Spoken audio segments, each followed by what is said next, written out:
కర్కాటక రాశి అవుతుంది. 2 వాళ్ళ సంపాదన 11 వాళ్ళ ఖర్చు, నలుగురు పూజిస్తే 7గురు అవమానిస్తారు. అంటే అన్నగారు అక్కడ నుండి ఫండ్స్ తెస్తూనే ఉంటారు, ఇట్లా ఖర్చు అయిపోతుంటాయి, మిగులు అన్నది మాత్రం ఉండదు. 2 వాళ్ళ సంపాదన 11 వాళ్ళ ఖర్చు, అంటే తెచ్చిన దానికంటే ఎక్కువనే ఖర్చు పెట్టాల్సి వస్తుంది సార్ ఉస్నావాకు. కాబట్టి కౌన్సిలర్స్ అందరూ కూడా మంచిగా ఖర్చు పెట్టి ఉస్నావాని ఇంకా డెవలప్ చేయవలసిందిగా కోరుతున్నాం. అదేవిధంగా అన్నగారు ప్రభాకర్ అంటే చిత్తా నక్షత్రం, జన్మనామం ప్రకారం మేషరాశి. లక్ష్మయ్య మేషరాశి, జన్మనామం ప్రకారం అశ్విని నక్షత్రం, మేషరాశి ఉంది.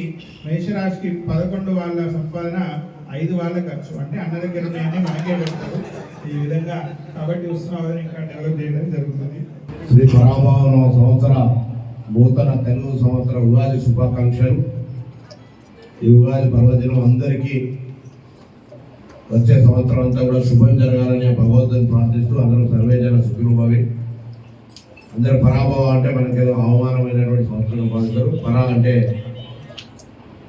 శివుడు, భవ అంటే అమ్మవారిని ఉద్యాల పండితులు చెప్పినారు. పరాభవం అంటే అమ్మవారు శ్రీ శివ పార్వతులు కాబట్టి మనం తప్పకుండా శుభం జరుగుతుంది. ఎప్పుడు భోలా శంకరుడుగా అందరినీ ఆశీర్వదించేటువంటి శివ పార్వతులకు సంబంధించిన సంవత్సరం. అయ్యగారు చెప్పినట్టుగా అందరూ కోపాన్ని, అహంకారాన్ని, ఆవేశాన్ని, ఆక్రోశం అంటే ఇతరుల మీద ఏడుపుని ఇవన్నీ మనం తొలగించుకోగలిగితే అందరం సంతోషంగా ఉండగలుగుతాం.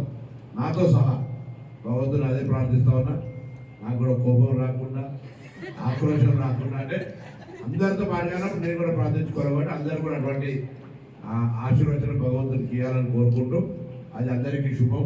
ఆరోగ్యరీత్యా కానీ మరి వ్యవహార రీత్యా కూడా అందరికీ మంచిది కాబట్టి తప్పకుండా అందరం కూడా మరి ఈ నియోజకవర్గ అభివృద్ధి, ప్రజల సంక్షేమము, ముఖ్యమంత్రి రేవంత్ రెడ్డి గారి నాయకత్వంలో ఇంకా తెలంగాణ ప్రజలకు అన్ని రకాల మంచి జరగాలని, అందులో హుస్నాబాద్ నియోజకవర్గం మోడల్ నియోజకవర్గంగా అన్ని రంగాల్లో విద్య, వైద్య, అన్ని రంగాలకు సంబంధించిన దాంట్లో ముందుకు పోయే విధంగా అందరం కలిసి మరి అటు ప్రతిపక్ష నాయకులు కూడా అభివృద్ధికి సహకరించి అన్ని రకాలుగా అందరం మన ఊర్లను అభివృద్ధి చేసుకుందాం అనే మాటని సందర్భంగా అటువంటి బలాన్ని ఏమనే భగవంతుని ప్రార్థిస్తూ అందరికీ మరొకసారి పేరు పేరున హృదయపూర్వకంగా ఉగాది శుభాకాంక్షలు.